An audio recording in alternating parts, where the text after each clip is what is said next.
Histórias do caminho. Ananias, quem acolheu Paulo, o recém-convertido. Entra e coopera. E ele, tremendo e atônito, disse: Senhor, que queres que eu faça? Respondeu-lhe o Senhor: Levanta-te e entra na cidade e lá te será dito o que te convém fazer. Atos dos Apóstolos, capítulo 9, versículo 6. Esta particularidade dos Atos dos Apóstolos reveste-se de grande beleza para os que desejam compreensão do serviço com o Cristo.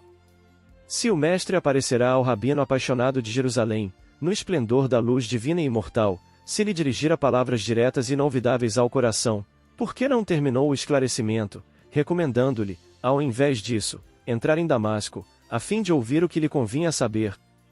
É que a lei da cooperação entre os homens é o grande e generoso princípio, através do qual Jesus segue, de perto, a humanidade inteira, pelos canais da inspiração. O Mestre ensina os discípulos e consola-os através deles próprios. Quanto mais o aprendiz lhe alcança a esfera de influenciação, mais habilitado estará para constituir-se em seu instrumento fiel e justo. Paulo de Tarso contemplou o Cristo ressuscitado, em sua grandeza imperecível, mas foi obrigado a socorrer-se de Ananias para iniciar a tarefa redentora que lhe cabia junto dos homens. Essa lição deveria ser bem aproveitada pelos companheiros que esperam ansiosamente a morte do corpo, suplicando transferência para os mundos superiores, tão somente por haverem ouvido maravilhosas descrições dos mensageiros divinos. Meditando o ensinamento, perguntem a si próprios o que fariam nas esferas mais altas, se ainda não se apropriaram dos valores educativos que a Terra lhes pode oferecer. Mais razoável, pois, se levantem do passado e penetrem a luta edificante de cada dia, na Terra, porquanto, no trabalho sincero da cooperação fraternal, receberão de Jesus o esclarecimento acerca do que lhes convém fazer. Emmanuel. Um vaso útil ao Mestre.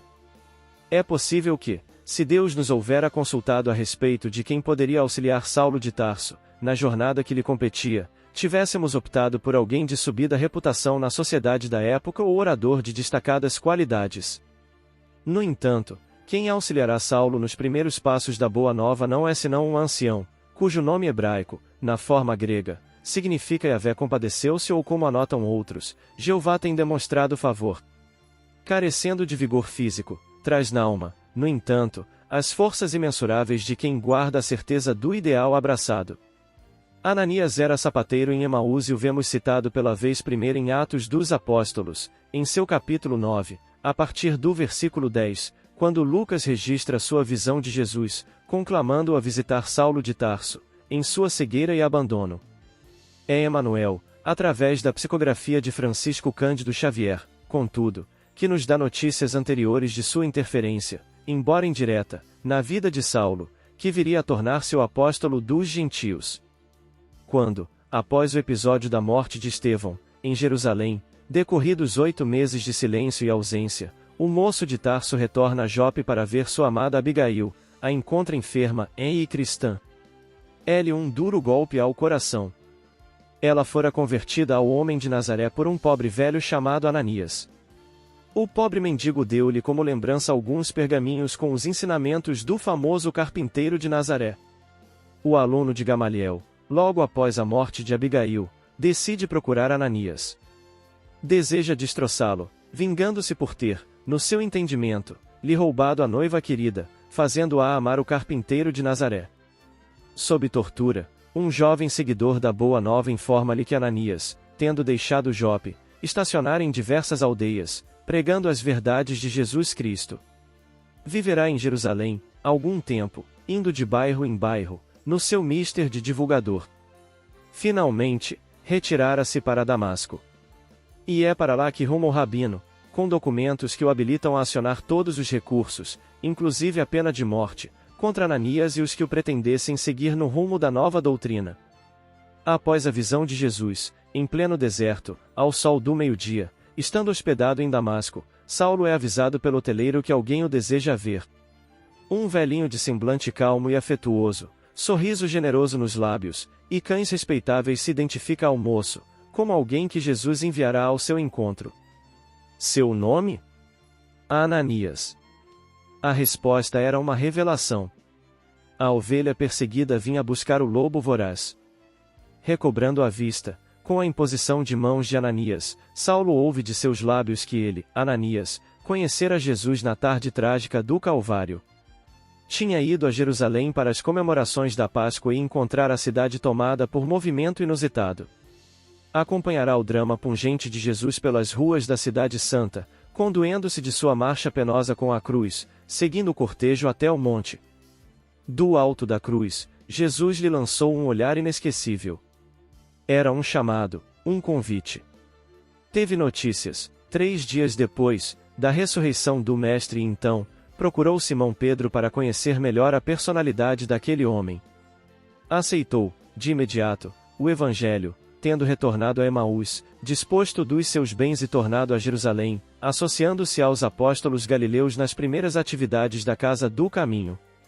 Ananias lhe fala a respeito de Estevão e de Abigail. Confidência ao coração sofrido de Saulo o quanto amava Abigail, de suas preces a Jesus pela sua conversão. Ele não dispõe da cópia integral das anotações de Levi, contudo, empresta ao novo discípulo seus pergaminhos amarelentos, que portavam notas dispersas dos ensinamentos de Jesus, que Saulo se dispõe a copiar. Damasco não possuía propriamente uma igreja.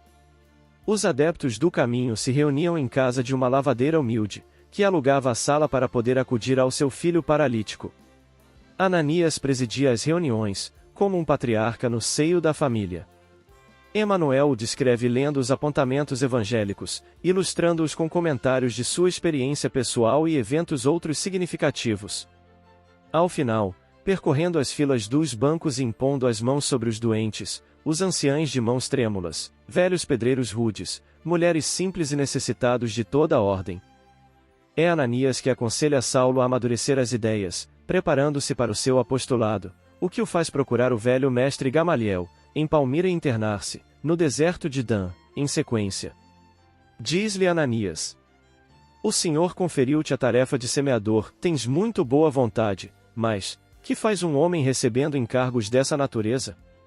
Antes de tudo, procura juntar as sementes no seu mealheiro particular, para que o esforço seja profícuo. Depois de passar 3 anos no deserto, Saulo retorna a Damasco e é novamente Ananias quem o recepciona. Depois de pregar na sinagoga, no segundo sábado de sua permanência na cidade, Saulo recebe ordem de prisão e se acolhe, a conselho de Ananias, em casa da humilde lavadeira. O ancião é preso. Desejam que confesse onde se encontra o moço de Tarso, que ousara macular a sinagoga falando a respeito do mestre da Galileia. Durante 24 horas permaneceu incomunicável. Recebeu 20 bastonadas que lhe deixaram o rosto e as mãos gravemente feridas. Ao interrogatório, respondeu com firmeza: Saulo deve estar com Jesus. O que, conforme sua consciência, não equivalia a mentir aos homens, mas também não comprometia o amigo fiel. Logo que se viu livre, esperou a noite e cauteloso se dirigiu ao local onde se realizavam as prédicas do caminho. Sugere a Saulo que fuja da cidade, por cima dos muros, dentro de um cesto de vime. Não era o momento de afrontar o poder judaico. Assim, com o concurso de outros 3 irmãos de mais confiança, deu-se a fuga de Saulo, depois das primeiras horas da meia-noite. Em lágrimas, o apóstolo dos gentios beija as mãos de Ananias. Voltariam a se reencontrar os 2 amigos, somente após a morte. É Ananias quem vem ao encontro de Paulo de Tarso, logo após a sua decapitação e lhe diz: Desde a revelação de Damasco, dedicaste os olhos ao serviço do Cristo. Contempla, agora, as belezas da vida eterna, para que possamos partir ao encontro do Mestre amado. Conhecendo-lhe a alma sensível, Ananias perguntou qual o primeiro desejo de Paulo. Agora, na esfera dos redimidos, ao comando mental daquele, a caravana espiritual demandou caminhos percorridos pelo apóstolo tarsense. Ao alvitre de Ananias, reúnem-se no cimo do Calvário e ali cantam hinos de esperança e de luz.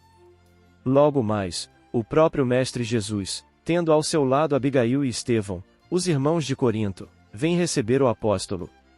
É muito interessante se verificar a dedicação de Ananias. Em Damasco, devolve a visão a Saulo. É igualmente quem vai restituir a visão ao vencedor e o guiará na sua nova vida, no mundo espiritual, logo após o executor Volumnio ter cumprido a ordem de Nero, retirando-o do corpo físico, às margens da Via Ápia.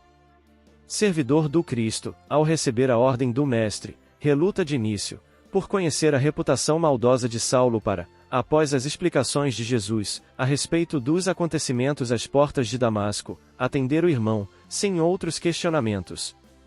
Em nome de Jesus, vai ao encontro de seu perseguidor e não somente o auxilia, quanto o abraça e o chama irmão, tornando-se-lhe amigo fiel e incondicional.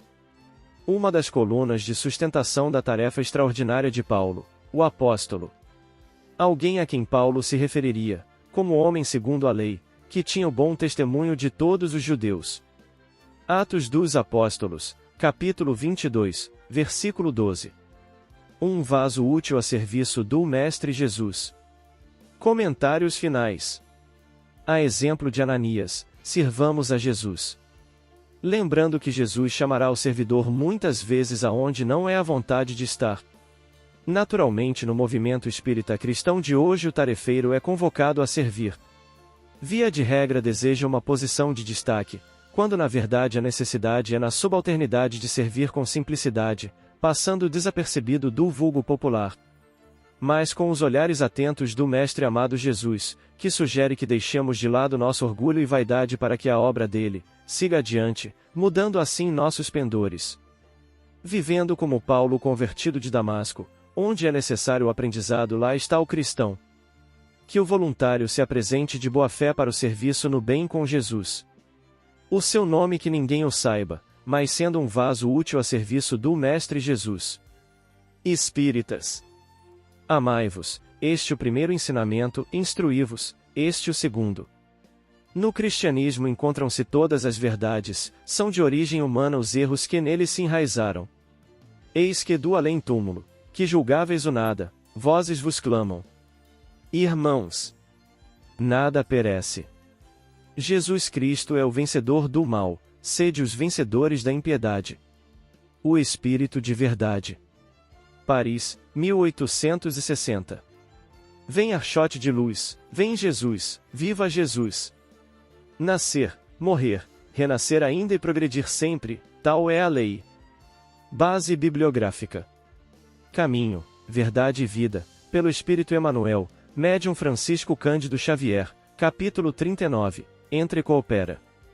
Momento Espírita, em 29 de março de 2016. O Evangelho segundo o Espiritismo, Allan Kardec, capítulo 6, O Cristo Consolador, Instruções dos Espíritos. Advento do Espírito de Verdade. Item 5, O Espírito de Verdade. Paris, 1860.